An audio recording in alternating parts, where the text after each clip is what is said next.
Good morning, fourth graders. Happy Thursday. I'm here to teach you lesson 2, part 2 of our lesson on Susan B. Anthony's speech on women's right to suffrage. So yesterday we left off having just read the whole speech on your assignment page, and you guys answered prompt number 1 that said, after reading this speech, what do you think this speech is mostly about? For example, what seems to be one big or main idea that you can take away from the information in this speech? So if you don't have this assignment page out in front of you already, please take a second now to pull it up because we'll be using it again today for this lesson. I loved reading your responses. A lot of you really got to the heart of the speech by saying that Susan B. Anthony was upset because she had been arrested for voting because she did not have the right to vote. She was not allowed to vote. So she had been arrested and she wants to make sure that people know that it's unfair that she didn't have the right to vote. So I thought those responses were spot on. Great job. So today we're going to be looking a little bit more closely at just the first paragraph of the speech to help unpack some of the vocabulary in the speech. But first, let's review our learning targets. The first one is, I can infer the meaning of words and phrases using context clues to better understand a primary source. Now remember, a primary source is an original document or first-hand account of an historical time period. So these are things like letters, pictures, journals, or speeches. So this speech is our primary source. And then a context clue is a detail in the text that helps us understand a word. Right? So if we're talking about the word bat and they're talking about a baseball field, we would use context clues. The baseball field is a context clue to help us know what kind of bat that they're talking about, a baseball bat in that context. Versus if they were talking about a bat, like the animal that sleeps upside down, if we heard about a cave or it being dark out or it being an animal, those are context clues to know what kind of word bat they mean in that context, okay? The second learning target is I can explain points made in a speech using details from the text. All right, today we'll be doing a close read to help us understand some of the vocabulary in the first paragraph of the speech. So go ahead and scroll to the third page of your assignment page where it says background information, okay? I have printed out the background information just to make it a little bigger so that we can all look at it together. But you should be looking at the background information now also on your assignment page. We're gonna read the background information together. I'll read it out loud and you can follow along on your assignment page. As I read it out loud, I want you to think about this question. What can you infer about the word suffrage? Suffrage, okay? So when you hear or see this word in the background information today, I want you to be really thinking about what does this word mean? Here we go. In the 1800s, women in the United States did not have the same rights as men. It was against the law for them to vote. A woman named Susan B. Anthony helped lead a movement known as the women's suffrage movement. There's the word suffrage. Start thinking about what does this word mean? This movement held protests, marches, and rallies to try to change the Constitution so women could vote. In 1872, in New York State, Susan B. Anthony was arrested for illegally voting during a presidential election. After her trial, she traveled the country giving the On Women's Right to Suffrage speech. That's the one that we've been reading together for this lesson. So, wow, we just learned a lot of information. We learned that Susan B. Anthony traveled the country giving this speech to people across our country. We also learned that she had been arrested for voting because it was against the law for women to vote, but she tried to do it anyway. In fact, she did do it anyway. And because of that, she broke the law. On Monday, many of you wrote about whether you thought it was ever okay to break the law.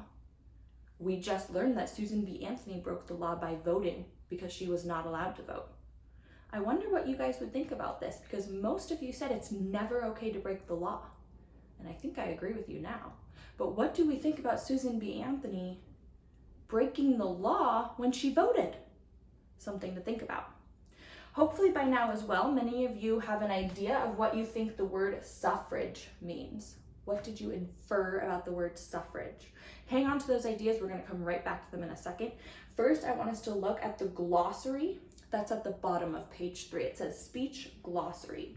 You'll remember that from yesterday's lesson, a glossary is a small dictionary found in a text to help the reader better understand unknown words. That's a glossary. So we actually learned that last week in last week's lesson. We have another glossary in this week's lesson. So you might also notice that some of the words in this week's glossary have been left blank. That's because today you are actually going to use context clues, right? Details in the text that help you understand the meaning of a word. You're going to use context clues to help you define or give your own definitions for the 3 words: alleged, right, and suffrage. Okay. So let's use context clues from the background information to help us infer the definition of the word suffrage. That's the one we're going to start with together today. So I'll reread a sentence from the background information that I think will help us use context clues to find the meaning.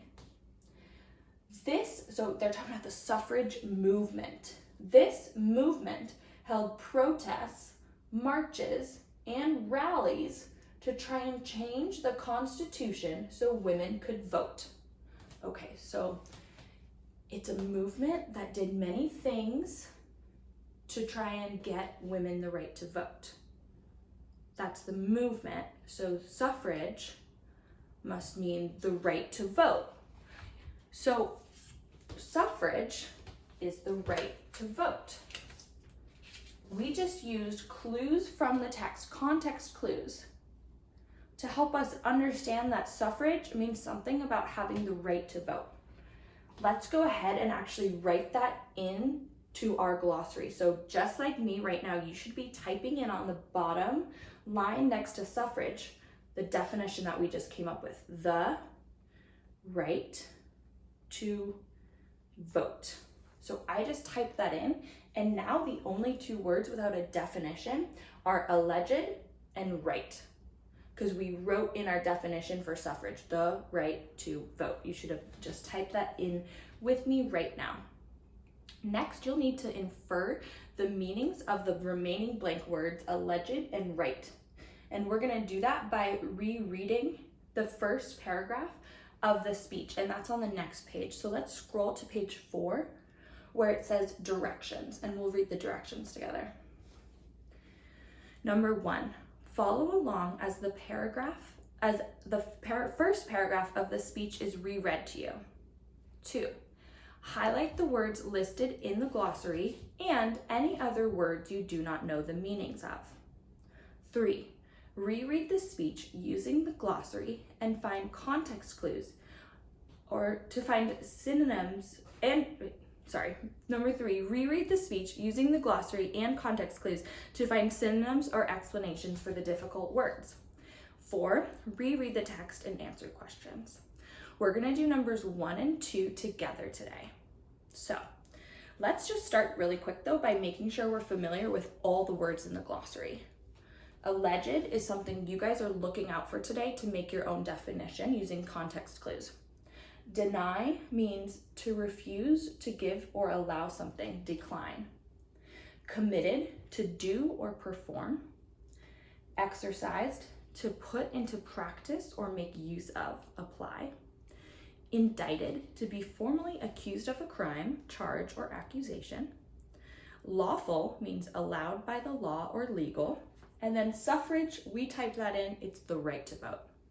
Okay, so now let's do numbers 1 and 2. Number 1 says follow along as the first paragraph of the speech is reread to you. Number 2 says highlight the words listed in the glossary and any other words you don't know the meaning of. So I'm going to reread this first paragraph that's on this page.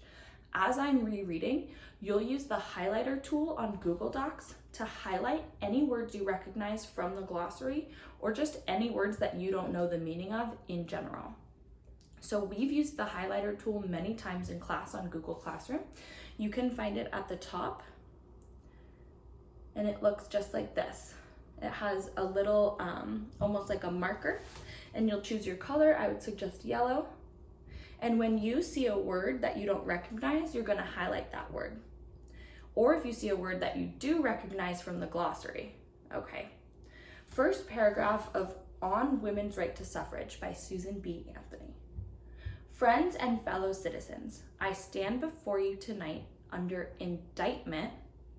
Indicted was a word from the glossary, so we're going to highlight it.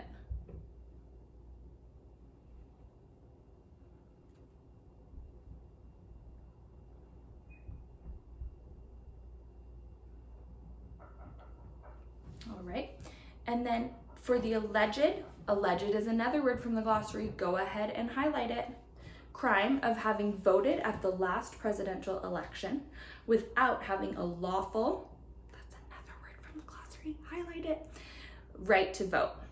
It shall be my work this evening to prove to you that in thus voting, I not only committed no crime, but instead simply exercised my citizens' rights, guaranteed to me and all United States citizens by the national Constitution beyond the power of any state to deny.